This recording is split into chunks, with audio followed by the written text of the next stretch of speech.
শ্রী তুলসী আরতি। নম নম তুলসী কৃষ্ণ প্রেয়সী, রাধা কৃষ্ণ সেবা পাবো এই অভিলাষী।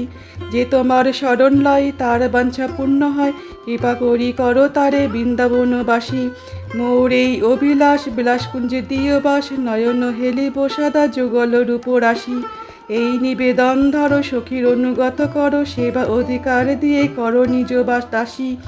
দীনকৃষ্ণ দাসে কয় এই যেন মোর হয়, শ্রী রাধা গোবিন্দ প্রেমে সদা যেন ভাসি।